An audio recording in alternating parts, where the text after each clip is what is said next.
Okay, here we are, season 2, episode 2. We have Ann Holder. Thank you for joining us. Thanks for having me. Ann, so can you talk a little bit about your company and who you are? So my company is Morani Health. We developed a whole new device for maternal and fetal monitoring during pregnancy. And it came from a project that I was working on with the Mayo Clinic. I was asked to join them to work on this project by a group of cardiologists, actually, electrophysiologists specifically, and then some OBGYNs and engineers to try and advance fetal and maternal monitoring just because the technology was so antiquated. So I actually left the position that I was in and joined them as an entrepreneur in residence. And we did a lot of research. We worked in animal labs. We worked with a bunch of pregnant moms, did some clinical studies, and actually came up with a new technology, a few different prototypes, and then we spun the company out of Mayo. Awesome. And I just, as a caveat, I just want to say I am super excited about this technology. This is the most cutting edge thing that has happened in maternal health and healthcare ever. This is like history in the making. We have like Ann Holder here. I just have such a big fan energy. You're because too kind. No, you're amazing. So can you kind of describe what the device is? And then we'll kind of talk about why it's antiquated and what technology was like before. I really want you to describe your device. So if you think about cardiology and how EKGs are actually taken, they use biopotential signals. So you actually have like two sensors, and you're capturing a signal, an electrical signal in between those two sensors. And so our idea was to capture these electrical signals for the baby and the mom, and then the electrical signals for the uterus, so for the contractions. And then the future of it, and this is where it gets really, really exciting, a lot of the early development of neural networks or machine learning for ECG signals really was pioneered at Mayo with Dr. Paul Friedman and his team. He's got an amazing team of physicians and engineers there. And what they have done is they've used machine learning to assess essentially the signature of that ECG for changes so that you know when there's a change that could be detrimental to both the mom and the fetus. So that was kind of our hypothesis. They're already doing this with ECG signals, early detection of chronic heart failure. And just a lot of things in those avenues. And so what we wanted to do was actually take some of this technology and use that for fetal monitoring. But the first thing we had to do was develop a device where we could actually capture the fetal ECG and the maternal ECG. Which has never been done until now.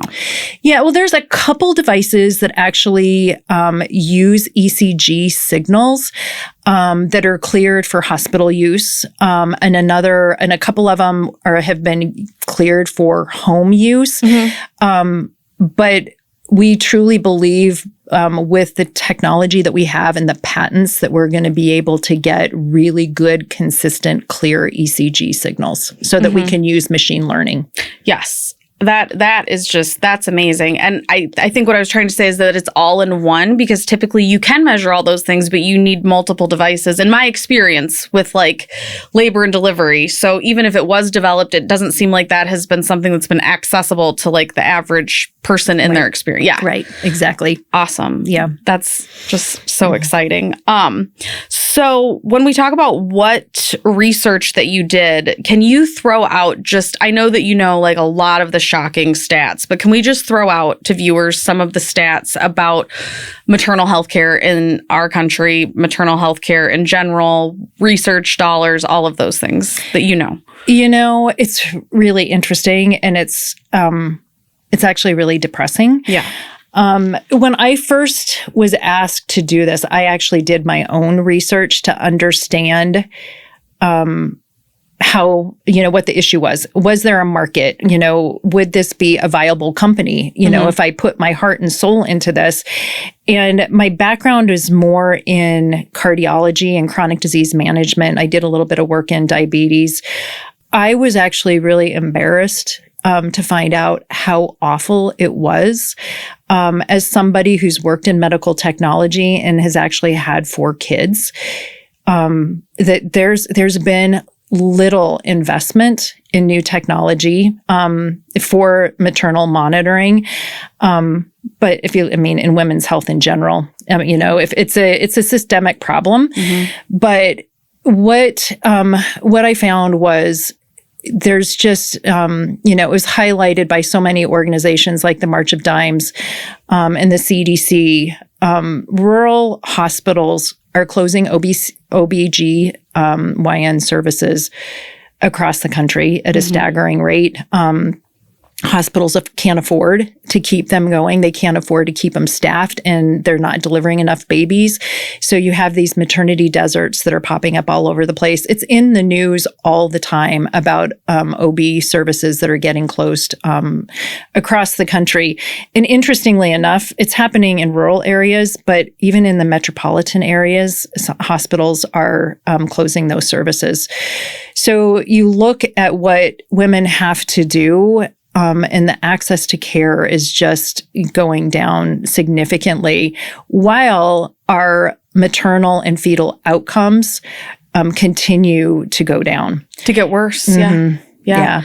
I put it up because you had told me this. We had a conversation previously, and we had talked about these what we called them pockets that are like just these deserts of healthcare, where there's nothing to be found. And I actually pulled them up, and I did one of the maps, and it was just of the state of Minnesota and where all OBGYN services were. And there are these huge, even in our state, huge pockets where people are there. They have no access. It's nothing. Women are having to drive 2 to 3 hours just to get to an appointment. And if you're a high-risk mom and you have to go to the doctor twice a week towards the end of your pregnancy, it becomes a burden. And a lot of moms just can't even afford the gas to make that happen. And we're really at this breaking point right now, and, trying to figure out how to solve this problem. And a lot of people are focused on it. But if we don't start doing something with technology so that women have access to care, it's not going to get any better. Yes, I agree with you. And the fact that you are one of the trailblazers of women, and I include myself in that, where it's we've had enough. This stops with us. We are changing the game completely. We are industry disruptors in that we are no longer tolerating that for women and for ourselves. And so pats on the back to both of us because we're game changers. And especially you're going to save a lot of lives with this. I hope so. There's no way not to, because this amount of, and just talking about this machine and this technology too, it can detect an issue way before we start having symptomatic issues, which also gives that pocket of time. It gives a woman more of a chance to seek that help, because if you're having an emergency, you can't wait 3 hours with a maternal fetal emergency. You just can't. Exactly. It was really interesting though. I was talking to a physician who's a maternal fetal medicine physician, and there is a group of clinicians that are out there, and, they're just not embracing, technology and remote patient monitoring. And I was talking to her, and she's just incredibly innovative and just a supporter of technology.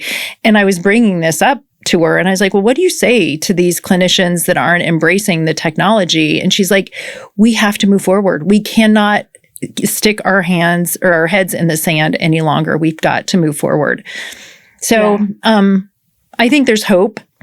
There's promise for the future. It's just going to take time, and it's going to take money, and getting investors in women's health in general. But then you start getting into this, as much as it's in the news right now, it's the fundraising that's just really, really difficult for us too.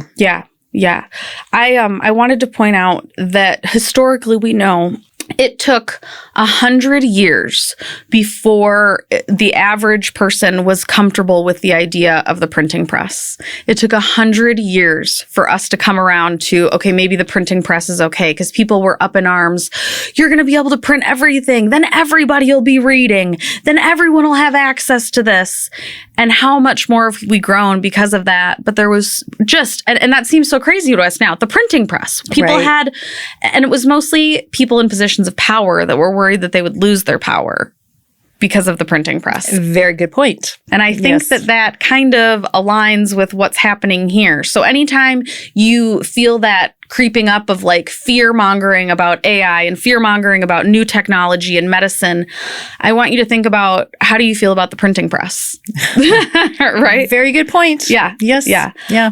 The other thing I wanted to ask you about was everything that the company offers, because I know that you offer an entire platform of healthcare. What does that look like? Yeah. So I'll just give you a little bit of a backstory.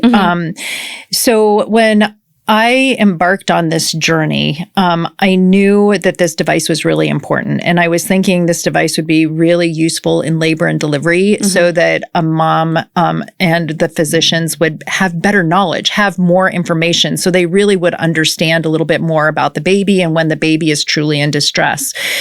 But my background, in my last position I was really focused on chronic disease management and managing chronic disease in the home. And I knew that there was a place for this, and I have a passion for digital health. And so part of the strategy for the company was to definitely take this in the home. And I remember talking to the same physician that I was talking about earlier. She looked at the first prototype and she just looked at me. She's like, "Oh my God, Ann, can we use this in the home?" I'm like, "Of course you can." And it was music to my ears. And that's kind of how we decided to say, okay, look, this is probably something we need to think a little bit more about. And it was right before COVID. And then things started shutting down with COVID. I was talking to more and more OBs, and I just was like, we need to pivot. We need to turn and we need to focus on remote patient monitoring because it's needed. And the one thing that COVID did drive was more acceptance for digital health and remote monitoring. So we actually acquired a digital health platform that was built for chronic disease management and very quickly revamped it for prenatal and postpartum care so that moms could actually get better care in the home. So what we are doing is we're focused on moms that have gestational hypertension, gestational diabetes, don't have access to care. We're also doing mental health assessments. So you do mental health assessments during pregnancy and really focus in on those moms that need help in the postpartum period so that you can capture that much sooner. And we're also looking at social determinants of health too, because it's such a huge driver of maternal outcomes. And you've got moms that don't have access to transportation to their appointments. They don't have access to food. They may not be in a safe place, but just trying to help understand how we can help them. So it's basically, it's an all-encompassing program for maternal health. That, like, I'm getting emotional because it's like, I know of two women specifically who were not my specific patients, but I had seen them in practice that died during COVID. And I don't want to get into too much detail, but the fact that they weren't being seen as regularly and we didn't have access. I mean, I just want to say one woman's baby, like, didn't have a heartbeat, and we knew that baby had not been growing for 8 weeks, but because of COVID and all of, like, the, you know what I mean? It's heartbreaking. And I know of, like, another woman that's a similar story. And so I'm emotional because it's like, this matters. this makes a difference. This is going to save lives because, until you actually see that patient and know those stories, it's like, no, this is real and women are dying and it's serious. And if we would have had this during COVID, I guess I can't say unequivocally because there are so many variations of medicine, but we would have known a lot sooner that baby's heart rate wasn't right or that baby's heart rate had stopped. And that mom then went into being septic. And so we have a woman who we're saying we're cutting down any unnecessary visits, right? Because we cut out unnecessary ones, to a woman who isn't feeling quite right? Goes into the hospital because she then has a super high fever because she's gone septic because she didn't know that she had lost her baby and there was no heartbeat for at least 6 weeks prior. Oh, jeez. And that's not a unicorn. No. It's not a unicorn story. It's not. It's not. And so, I mean, when I say that this will save lives, it really will save lives. It's amazing. And that's one of the things that, we are kind of focused on, we've seen moms just with some of the engineering work that we've done, where the baby had tachycardia, where the heart rate was very fast. We had a mom the baby had bradycardia, and you capture those earlier and you can treat the mothers. You can help those babies. And in both cases, there were good outcomes. But can you imagine? I mean, a lot of times a baby has bradycardia or tachycardia, they're going to lose the babies. And not knowing so the stat that I did want you to reference, I guess I'll just give a preface to it. So a way that we can know if a baby is compromised after birth is we get some cord blood and we get basically their ABGs, so their gases and all of those things, to know if the C-section was necessary, because that tells us if the baby was truly in distress. Exactly. What are their ABGs from that cord blood? Can you go ahead and say the stat of unnecessary C-sections? Yeah, so it's probably around 80%. There's been some clinical research that has been done where after a C-section, whether it's good outcomes or bad outcomes, there's been studies where they've actually taken the umbilical cord blood and looked at the pH level of that. And it is about 80%. But with the current technology, you really don't understand if that baby is in distress. So right now, it's just a matter of you want to err on the side of doing the right thing, but there's just a lot of unnecessary C-sections. And what a lot of people don't realize is, a C-section is major surgery. But it's done so often that people don't think of it that way. I mean, in India, if you look at India, there's urban areas where the C-section rate is over 80%. Because it's become so culturally okay to have a C-section. And we've got some counties in the US that have C-section rates over 50%. So it's just, we need to be careful. We really need to be careful, and we need to be doing things the right way and really understanding what a C-section is. And I wanted to kind of paint a little bit of a picture, because when we decide that a woman needs a C-section, it's because we're trying to fill in the blanks because we don't have a very good picture right now of what's going on in there.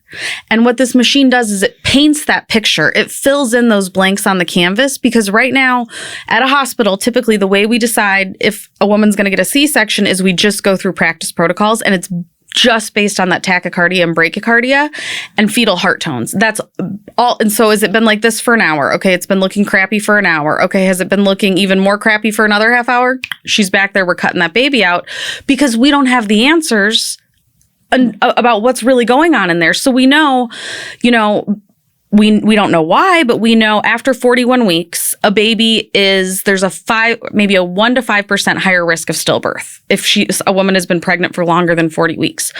We don't know why. And so we're just cutting out babies then too, because you know what I mean? And and instead of focusing on, let's get the tools to fill in that picture to know why and when and if we need to be doing that, now we are kind of working towards having that. So we're not just arbitrarily you know what I mean? Right. Based on practice protocols that are based on information that isn't even really relevant to a necessary C-section. Well, what's really interesting is you talk about that way. The one thing that always comes to mind is like, you go into the emergency room. What are one of the first things they do? They hook you up to an EKG. Right. You're in an ICU. What do? You're always being monitored by an EKG. Mm-hmm. And the technology now, there's actually algorithms that can alert the physicians if there's something wrong. It's not like somebody needs to be sitting there looking at all of them. It's like, why are we not doing that for moms and babies? And if we have so many rural pockets where there aren't physicians, then don't they need to be focusing on the women that are needing their help? And if we can monitor the women and be like, okay, this pocket, you're good. You're good. I need to be focused on saving this mom and baby. And we know that based on this information, instead of just a lot of hand wringing that goes on in labor and delivery units right now of, oh, we better just cut it out, Right. And then it also leaves more room for women that are lower risk to use those midwives and to use other care providers that don't necessarily have to be OBGYNs. Exactly. So that's also a very good point. Yeah, it increases the access to care. Exactly. Which is also just amazing. Sorry, I don't mean to just tell you why your product's awesome. Know, but you get it. You get it. Sell it to you. So how in terms of mental health coaching, can you kind of say, so someone decides I want to use this platform for my pregnancy. What does that look like? So they would get enrolled in the program. And as soon as they're enrolled and we capture their data, they get a kit that is actually shipped directly to their home. And depending on what is needed, they get some devices. The base package would be a scale and a blood pressure cuff. And then it's super easy to use. It's you put the batteries in, they're provisioned and configured for that mom. She stands on the scale. The data goes into the platform for the clinicians to see. But there's also a really nice app that the mom uses where she can actually see her weight and see what's going on with her weight, because if it's not so much just a point in time, you actually need to see what that trend is over time. And then we do the same thing for blood pressure. And you look at gestational hypertension right now, which is one of the larger issues that we're dealing with. Trends are so important, and you can start catching things much earlier. And gestational hypertension can be managed pretty easily in the home. You can titrate medications in the home. And a lot of moms, end up in the emergency room.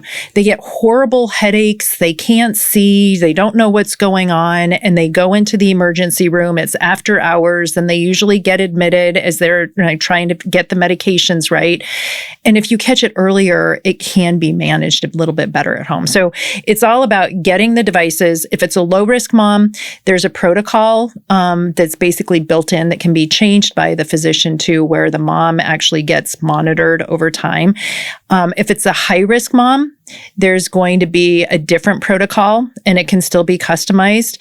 And then there's also other devices that we can ship out. So gestational diabetes, there's, different devices that we can use for gestational diabetes as well. And then when our maternal monitoring device is cleared, that will just be another accessory that goes into the digital health platform. So there's that piece of it.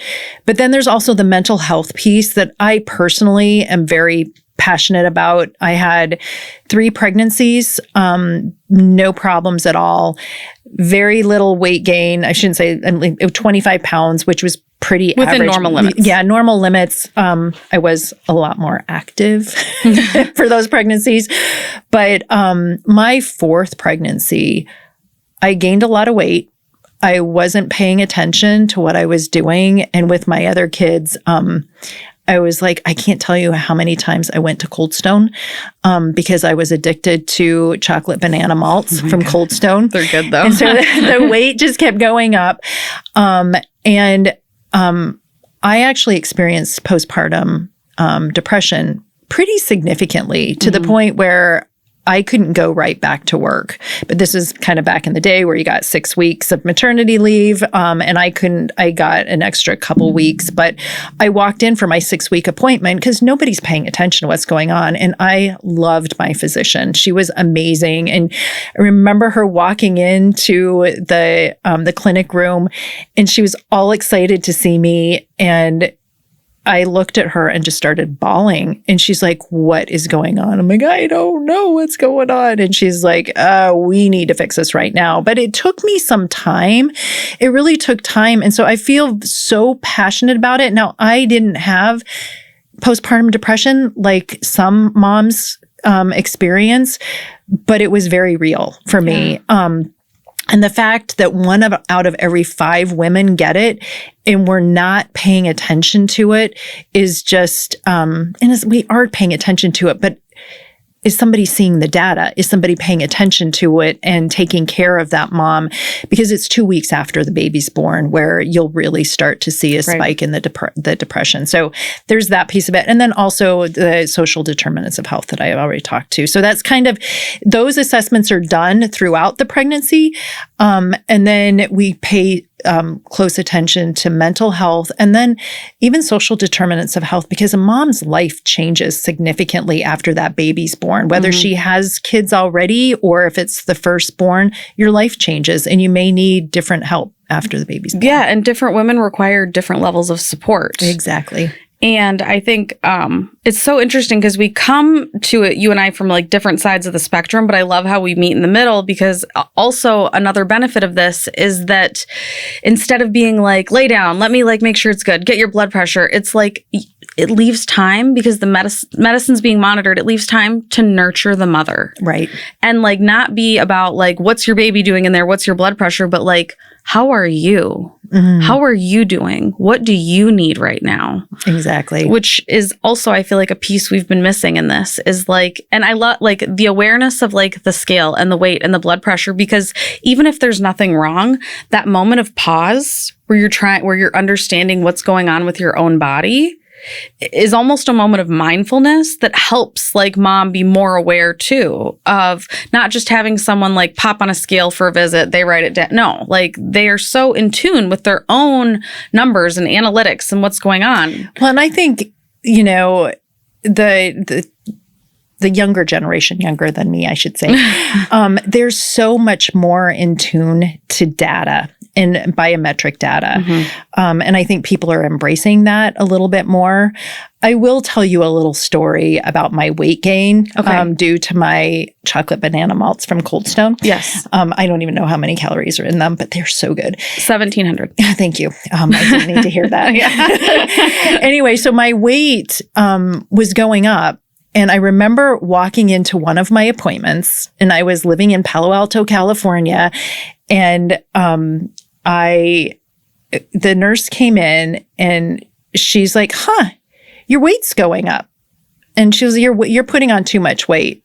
No one in my life had ever said I've been putting on too much weight. I was always a much thinner build. And she's like, yeah, you should probably just watch that a little bit. Well, I was like, that's all I got.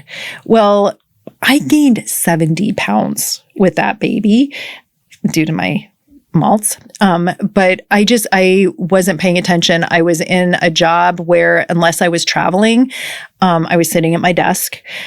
It was a pretty stressful job also, but I just was not taking care of myself. And no one really sat down and said, this isn't good. Well, here I am today, and there is so much research out there that actually talks about cardiovascular health of women if you put too much weight on during your pregnancy. Thank you. And it just, we're not paying attention to it. And I really wish someone had talked to me about it so that I just didn't realize that my life had changed, over a course of time between my first 3 kids and my last one. And it's just kind of staggering, some of the research that's coming out, saying how important it is to really make sure that you as a mother are healthy during your pregnancy. So you had gained 70 pounds in that pregnancy, and then all you got from the nurse was, you should probably watch this. Yes. Yes. Yeah, that's all Yeah. So I'm sorry, I don't know if I said that right. In your fourth pregnancy, you gained 70 pounds, and the nurse only told you, like, basically the only feedback you got is you should start watching your weight. Right. And actually, what I learned from that, I just remember exactly what I weighed in at when I went in to have my baby, 199 pounds. And I looked at my husband, I'm like, I'm really close to 200 there, honey. And no one really said anything to me other than, you're putting on too much weight. That was it. I didn't get anything else. And now I look at the research that's coming out about women that actually gained too much weight during their pregnancy. They're more susceptible to hypertension, to diabetes.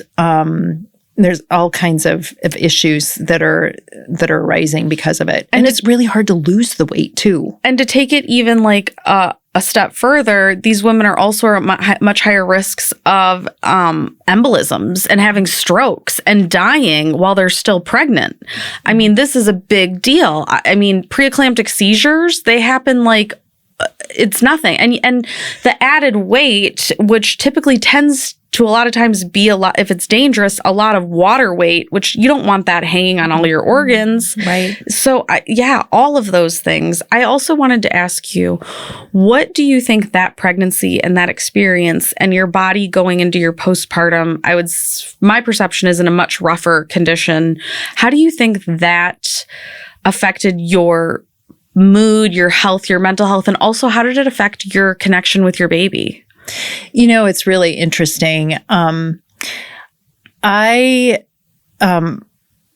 daughter, who I had with my fourth pregnancy, she's now a freshman in college, and she's really passionate about psychology. And she started doing her own research about it. And she's like, Mom, you know, there's a lot of research out there that talks about the effect of mental health and how you connect with your baby. And quite honestly, I wasn't really all that aware of it.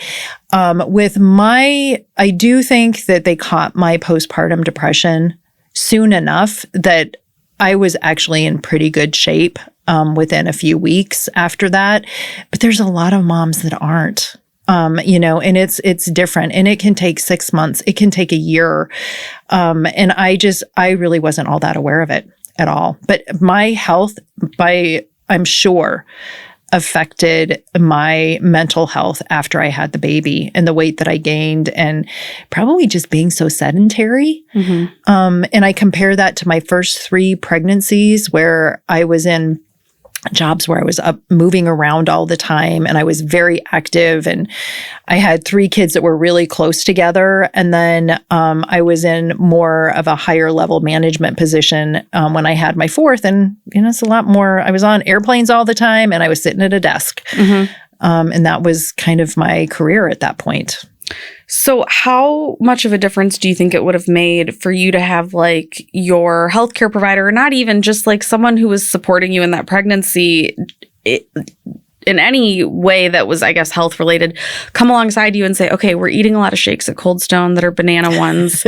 Like, tell me, where's that coming from wanting to eat that? How can we fix your diet so you can still have those once a week, but let's figure out how we can collaborate to like keep this on track? Would you have been open to that at that time? I would have been completely open to it, but I didn't have any counseling at all when it came to diet and exercise.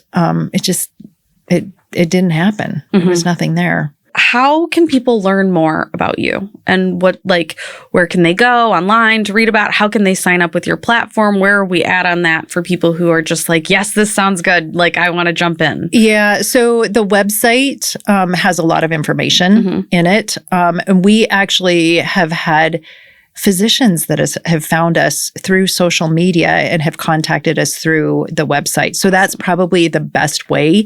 And there is an email address, and it goes right to our customer service folks. And it is interesting how the clinical the clinical folks are finding out about us. And it really is through social media and then contacting us through the website. So what are some ways that like people can get on board and support you? And how can we get the support that we need to keep this technology moving forward? What are you needing? What does the public need to do? How can we? You know what? Quite honestly, the biggest challenge we have is funding. It really, truly is. We've been able to keep a very small, very lean team that's working really, really hard, but it takes money. And our biggest struggle is particularly in women's health. And as a woman founder, only 2% of VC funding goes to women. It's just hard. And trying to find the right investors that share the mission and what we're trying to do is the biggest challenge that we have right now. Mm-hmm. So just kind of, I think that it's kind of our responsibility as women, like whoever is listening to the podcast, we want this technology, we need it, and we need to put pressure on people that are using their investor dollars on other types of healthcare that like we are 50% of the population. So, I mean, I would encourage you to really get out there like and pursue this. We want this. We need this. Our future children deserve this. Past generations deserve to have it. It's a game changer. Yeah, I agree. 3.6 million babies are born every year. It's a lot of babies. And that's just in the U.S. Yeah, that's a lot of babies. Yeah, it's a lot of babies. And unfortunately, we have some of the worst outcomes in the world. And we do have the worst outcomes of any industrialized country. First world. That's what I always say. Like, yeah, if you are in the first world and you want to have a baby, you probably shouldn't do it here. No, exactly. Exactly. Okay, well, can you tell us your momity? My momity. So this is one of my favorite stories that I always it warms my heart because it was so darn cute. But my Emma, who is my third child, we were in Boston. It was my sister's, her fiance's bachelor party weekend. And so my husband and son were going golfing with them. And then they had this big seafood spread on the beach, south of Boston. And, the bachelor party left after they had their dinner. And I was looking for the kids. My sister and I had taken my kids to the beach for the day while they were all out doing the guy thing. And all of a sudden I had this panic because I couldn't find Emma. I didn't know where she was, and they live right off the water. And I just panicked and I looked all over the house. I ran outside and they had this big spread of seafood. And I saw Emma standing there, this tiny little thing. And my future husband or brother-in-law's dad was standing there feeding her. And so my heart, like 3, right? Yeah, she was 3. My heart started settling down a little bit. And I go over, I'm like, Emma, what are you doing? And Bob was standing there shelling this big, huge lobster and dipping the lobster meat in butter for her. And just literally, she was standing there with her mouth open like a little bird. And I was like, Emma, what are you eating? And she's like, Mama, this is the best chicken I ever had. It's like, well, enjoy it, dear. You're not going to get this back in Minnesota. Right. How cute. Yeah. That's the cutest. Yeah. This is the best. I would probably agree with her. It's the best chicken. I know. Yeah. Couldn't we? I'd love to eat it every day. Yeah. Right. Awesome. I wanted to thank you for coming on. Thank you for what you're doing. Thank you so much for having me. Just a reminder for anyone that does want to contact us that is interested in the company, just go to moranihealth.com and you can actually go to contact us and send us a message. Thank you so much for coming on. Thank you for what you're doing. Thank you for being a trailblazer. We were so lucky to have had you. Well, I can't thank you enough, just because you're actually highlighting this and just paying attention to what we're doing just warms my heart. So thank you. We're going to change the world. Yes, we are.